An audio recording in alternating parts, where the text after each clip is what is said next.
I think that's me posing with a county fair horse at some point.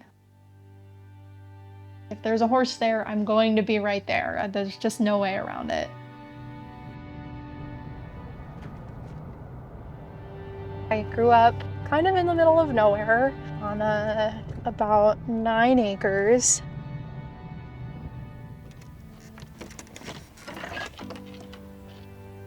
I've just always been able to be around horses my whole life, and there's almost nothing else that's felt as important. Hi, Chunky. Hi. He's cuter with this off. So we're gonna go visit my horse Cheesecake. He's gonna make a great portrait someday. I haven't done it yet, but I think it's inevitable. Sometimes I just come brush him, I give him a treat, I put him back. I just want him to know that we just spend time together and it's not always hard work, you know? Because I'm still a 5-year-old horse girl and I want my horse to like me. What else do we have here? I don't pull this thing out that often. These are, I think, the first time I ever painted. They're paint by numbers. I remember being very, very proud of myself that I thought to blend together the colors. I didn't just paint them in the lines where they were supposed to be. I did some blending and I thought they turned out really good. So this is kind of right before I started to actually experiment, because I really had gotten my pencil drawing as detailed as I possibly could, I think. I felt really limited.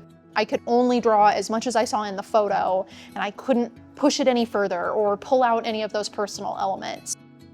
So I pulled out my old oil paint supplies. That's when I started just throwing hours and hours into it. I feel like I'm putting a personal touch on it and I'm not just copying a photo. I think if you want to make really good art, it needs to come from a place of you deeply knowing your subject matter. That's not just horses, I think it's anything, you know? My stuff is set in kind of a nebulous, like, fantasy era almost. I like the Old West as a time period. I love a period piece. A lot of Western art has a little bit of a problem of centering women in a way that they're like in the kitchen while all the cowboys get to do all the fun stuff, you know what I mean? All of these cowgirls are in the middle of the action. They're smiling, they're joyful, they're hard at work. I really like to hold on to that. It's so much fun to be on the back of a horse. I don't think it gets any better than that. And to be on the back of the horse, you have to earn their respect while you're on the ground. It's not something that you can buy, you can't force your way into it, you have to be willing to kind of humble yourself in this relationship.